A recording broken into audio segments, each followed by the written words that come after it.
Assalamualaikum warahmatullahi wabarakatuh. Salam sejahtera bagi kita semua. Perkenalkan, nama saya Anissa Nurakim dengan nomor induk mahasiswa 20210502-130 dari Fakultas Ilmu Komunikasi Universitas Esa Unggul Harapan Indah.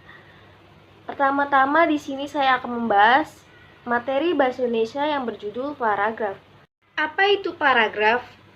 Paragraf atau alinea dalam bentuk bahasa yang merupakan penggabungan dalam beberapa kalimat dalam menghimpun kalimat menjadi paragraf yang perlu diperhatikan, yaitu kepaduan dan kesatuannya. Menurut para ahli akaidah, paragraf adalah inti dari penuangan sebuah pikiran yang didukung oleh semua kalimat dalam paragraf tersebut. Mulai dari kalimat pengenal, kalimat utama atau kalimat topik, kalimat penjelas, sampai pada kalimat penutup. Syarat-syarat paragraf.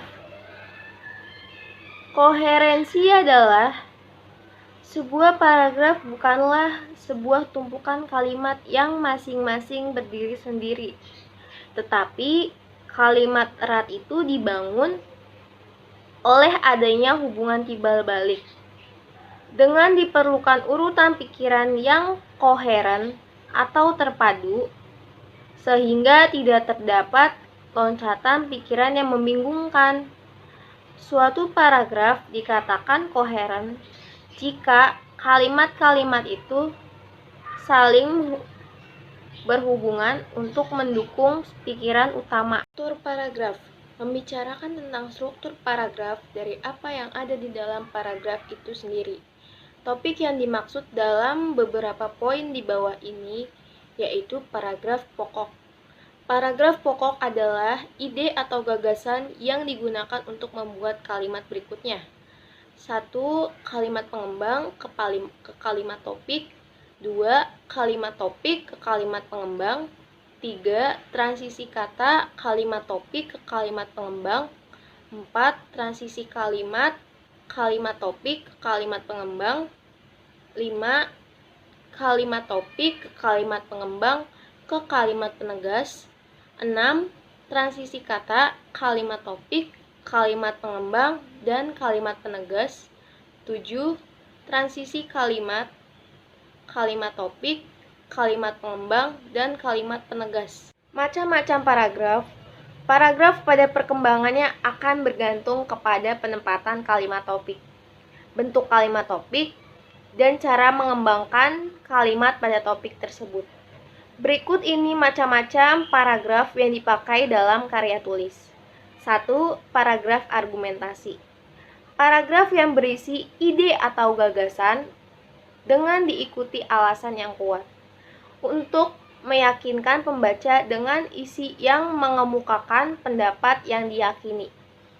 2. Paragraf deskripsi merupakan gagasan pokok yang menggambarkan suatu objek sehingga para pembaca seakan bisa melihat, mendengar, atau merasakan objek tersebut. 3. Paragraf eksposisi merupakan jenis paragraf yang ditulisannya memberikan informasi mengenai sebuah teori, teknik, atau petunjuk, sehingga orang yang membacanya akan bertambah wawasannya. 4. Paragraf persuasif.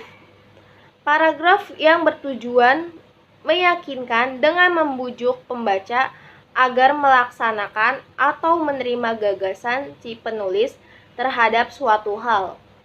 5. Paragraf narasi. Bentuk paragraf yang memberikan serangkaian kejadian atau peristiwa yang disusun berdasarkan urutan waktunya terjadinya kejadian tersebut. Pada pola pengembangan paragraf. Paragraf suatu bagian dari bab pada sebuah karangan atau karya ilmiah yang mana cara penulisannya harus dimulai dengan baris baru. Paragraf dikenal juga dengan nama lain alinea.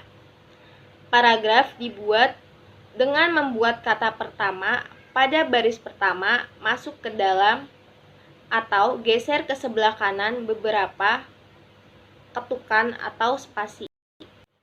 Paragraf berdasarkan kalimat utamanya. 1. Paragraf deduksi ialah paragraf yang kalimat utamanya terletak di awal. 2. Paragraf induksi. Paragraf yang kalimat utamanya terletak di akhir paragraf. 3. Paragraf kombinasi atau campuran. Paragraf yang kalimat utamanya terletak di awal dan di akhir paragraf. 4. Paragraf deskripsi merupakan yang sering digunakan dalam suatu bacaan, entah fiksi maupun non-fiksi. Berikut ini paragraf berdasarkan isinya. 1. Paragraf narasi. Paragraf narasi dikenal sebagai cerita. Pada narasi terdapat peristiwa atau kejadian dalam satu urutan waktu. 2. Paragraf deskripsi. Karangan yang berisi gambaran mengenai suatu hal atau keadaan sehingga pembaca seolah melihat, mendengar, atau merasakan pada hal tersebut. 3. Paragraf eksposisi. Karangan yang memperjelas, uraian, dan dilengkapi dengan grafis, gambar, atau statistik. 4. Paragraf argumentasi. Karangan yang bertujuan membuktikan pada suatu pendapat. 5. Paragraf persuasi bertujuan mengaruhi pembaca dalam berbuat sesuatu. Sekian presentasi dari saya. Apabila ada kesalahan, mohon dimaafkan. Wassalamualaikum warahmatullahi wabarakatuh.